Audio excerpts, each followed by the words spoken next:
Today, we are looking at the Armchair Galáctico's World Cup Group B preview, a piece that blends deep tactical sports analysis with highly satirical hot takes about Switzerland, Canada, Bosnia and Herzegovina, and Qatar, fully committing to the satirical, self-deprecating persona during the analysis of the team's weaknesses will elevate the overall impact of the piece. Yeah, because the core of this material really relies entirely on that highly theatrical, edgy voice.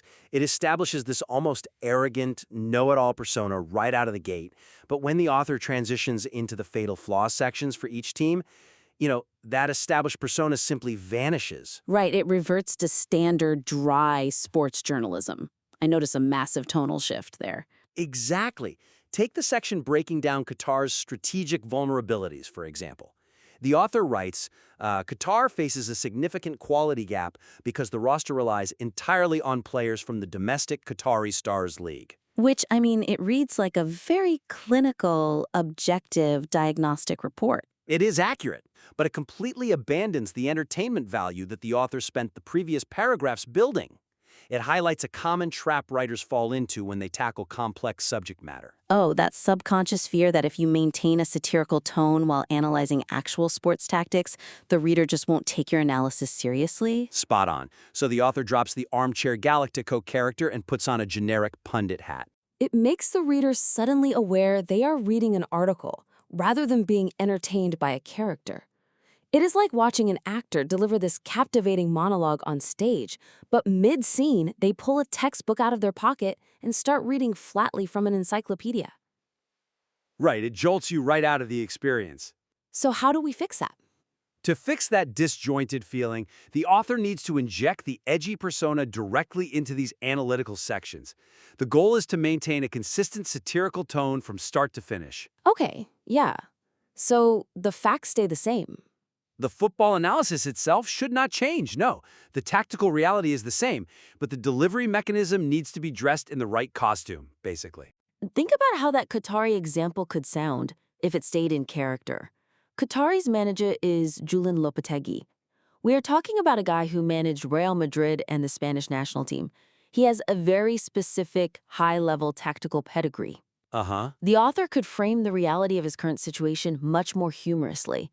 Instead of just pointing out a quality gap, compare Lopetegui trained to teach elite European tactics to local Qatari league players to, like, a Michelin star chef being held hostage and forced to cook a royal banquet using only ingredients from a corner convenience store. Oh, that is perfect. That immediately brings the persona back to life. It communicates the exact same strategic insight that the manager's complex system is incompatible with the domestic talent pool, but it does so vividly. It paints a picture. Yeah, it paints a great picture. Now, apply that same logic to the fatal flaw section for Switzerland. The piece actually does a great job setting up Switzerland as this hyper-efficient, disciplined machine that predictably stalls out in the quarterfinals. But then we get to the flaw, which involves their star forward, Briel Embolo. Right. The text currently just states, Embolo's U.S. travel authorization was blocked before departure due to a 2023 court conviction for making threats. Again, just reporting the bare facts. Right, very dry. To elevate this, the author needs to heighten the sheer absurdity of the situation, contrast the stereotype of the Swiss national team with the reality of this event. Which is wild, by the way. It really is. Highlight the pure comedy of an entire clockwork precision national campaign being completely derailed because of a bureaucratic ESTA travel block stemming from an administrative headache from a past indiscretion. Yeah. Frame it as the single most chaotic, un-Swiss thing that could possibly happen to a team built entirely on order and neutrality. I am looking at this from the perspective of a dedicated sports reader, though. If I am coming to this preview to actually learn about how these teams match up, doesn't turning Qatar's strategy into a convenience store joke or treating Embola's legal history as a punchline risk alienating the hardcore tactical fans? That is a very common concern. Like, if everything is filtered through sarcasm, might the reader start questioning if the author actually understands the game? It is a fair question, but satire, when done correctly, actually acts as a magnifying glass for expertise, not a distraction from it. To make the Michelin star chef joke work, you first have to possess a deep understanding of Lopetegui's sophisticated tactical history and the contrasting reality of the Qatari Stars League. Oh, I see. So it implies the knowledge. Exactly. The persona does not replace the football knowledge. It proves to the reader that the author understands the nuances of the sport so well that they can play with them. It builds credibility through wit rather than through a dry recitation of facts. That makes total sense. So moving on to our next major point. Integrating the theatrical hot takes directly into the team profiles will sustain the reader's momentum far better than isolating them at the bottom of the page. This is a huge structural opportunity. The psychology of the digital reader is entirely based on momentum. Every time you force a reader to scroll without giving them a payoff, you risk losing them entirely. Yeah, attention spans are basically zero. Right. And the current structure segregates the boldest, most entertaining predictions into a separate hot take section at the very end of the piece. This completely stalls the narrative drive. You have these massive explosions of insight just sitting down at the bottom of the document. Stranded down there. Yeah, like, for instance, the prediction that 21-year-old Esmir Bajraktarevic will become the most Googled name on the planet after match day 1, or the observation about the surreal nature of Embolo's travel ban happening at the exact same moment as Alphonso Davies' hamstring injury. By placing those gems at the end, the author essentially asks the reader to consume all the tactical breakdowns for 4 different teams, reach the bottom, and then read an entirely separate breakdown of things that were already hinted at above. Right. It forces the piece to repeat information. The author has to remind the reader who Bajraktarevic is before delivering the hot take about him. It structurally resembles a fireworks show where the organizers decide to keep all the biggest, most colorful rockets in a box until after the audience is already stood up and started walking to their cars. That is exactly what it feels like. You have the best material, but the main event feels like it is over, and the crowd is halfway out the door. So the most actionable way to fix this is to dissolve the hot take section entirely. The author needs to take those punchy, memorable observations and weave them directly into the respective blueprint or decisive matchup segments higher up in the text. Put the fireworks right in the middle of the show where everyone is already looking at the sky. Exactly. Take the explosive paragraph about Esmir Bajraktarevic, the young Bosnian talent who scored the winning penalty against Italy. Instead of burying it at the end, move that entire thought right into Bosnia's blueprint section. Yes, absolutely. Do not wait to tell the reader how exciting he is. Place it there to immediately establish the stakes and build an immense amount of excitement for their matchday 1 game against Canada. Because when the reader is introduced to Bosnia, they should immediately be hit with the most provocative thought the author has about them. And this applies even more to the surreal subplot commentary. The overarching themes, you mean? Yeah, the author has this brilliant observation that bizarre events are happening across all 4 teams simultaneously. You have a travel ban for Switzerland, a star captain's hamstring giving out for Canada, a 40-year-old striker leading the line for Bosnia, and a Qatari manager seeking a bizarre redemption arc. It paints a picture of total group stage anarchy. That commentary belongs directly in the Galactico's overview, at the very top of the piece. Right at the start. Relocating it there uses those hot takes to set an unpredictable, chaotic stage right from the first paragraph. It hooks them immediately. But let me play devil's advocate here. If we pack all these loud opinions and bold predictions directly into the main text of the team profiles, won't that just make the analysis feel bloated? How so?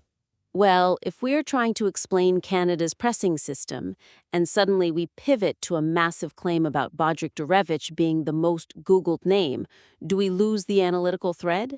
I understand why you'd think that. It is a very common editorial fear. But the mechanics of the writing actually dictate the opposite. Moving the hot takes up into the main text reduces bloat. Really? Yeah. Right now, because the hot takes are segregated at the bottom, there is built-in redundancy. The author spends words explaining a player's role in the profile, and then spends words re-explaining it in the hot take section later on. Oh, I see. If you weave the hot take into the initial introduction of the player, you only have to explain who they are once. The bold prediction becomes the primary lens through which the player is viewed. It tightens the overall word count while dramatically raising the energy level of the paragraph. That makes a lot of sense. By weaving those boldest takes directly into the main text, the piece naturally builds a much more compelling, provocative case. It definitely does.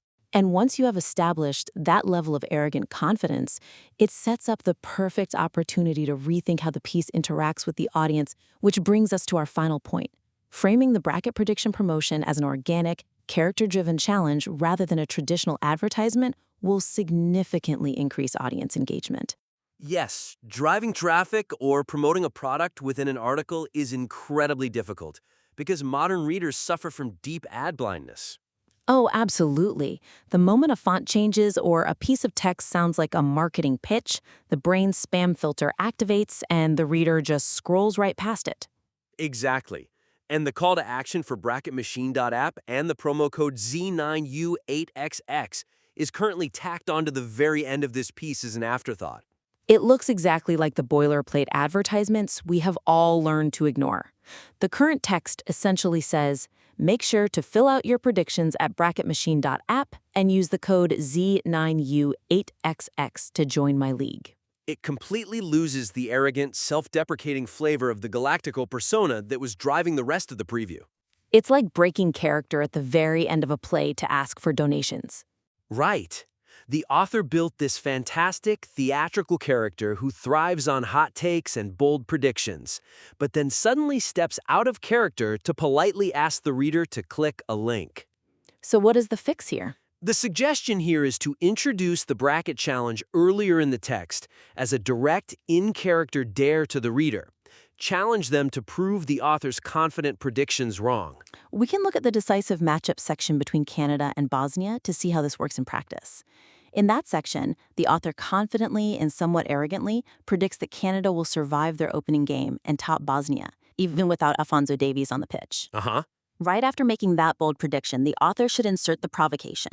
The text could pivot immediately into the dare. Something like, think the 40-year-old Edin Dzeko will exploit Davies' hamstring and completely ruin Canada's homecoming? Right. Prove my arrogant projections wrong at bracketmachine.app using code Z9U8XX for the Intergalactico Challenge. But wait, does dropping a random string of numbers and letters like Z9U8XX right into the middle of a high-stakes tactical breakdown completely break the fourth wall, though? Doesn't it remind the reader too suddenly that the entire article is just a vehicle to drive traffic to an app? Usually, yes, and overt promotion in the middle of a narrative does shatter the immersion. But the dynamics here are different because the in-character arrogance actually masks the advertisement. Ah, I see what you mean. The Galáctico character is inherently performative and confrontational. Challenging the reader to a duel feels like a natural extension of his personality. By framing it as a dare, the code Z9U8XX stops feeling like a corporate coupon code and starts feeling like the password to enter an exclusive VIP debate room. It leverages the natural friction of sports debates and turns a static advertisement into an interactive game. Exactly. It takes a dry piece of administrative text and weaponizes it for audience engagement. It respects the reader's intelligence by offering them a chance to fight back against the author's opinions.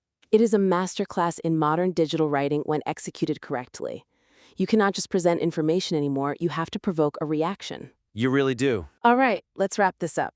To recap the key takeaways for maximizing the impact of this World Cup Group B preview, the author needs to commit fully to the satirical persona during the analytical fatal flaw sections. Do not drop character just to deliver the tactical news. Second, the piece must dissolve the isolated hot take section and weave those explosive observations directly into the main team profiles to maintain the reader's momentum. And finally, reframe the bracketmachine.app promotion as an organic, in-character dare to the reader. By rewriting the flaws with more edge, moving the Bajraktarevic highlights up to establish the stakes early, and embedding the code Z9U8XX into a moment of high debate, this piece goes from a fun read to a highly engaging, interactive experience. It's going to be a fantastic piece once these are applied. We highly encourage the listener to implement these actionable suggestions and submit the revised material back to the critique for another round of feedback.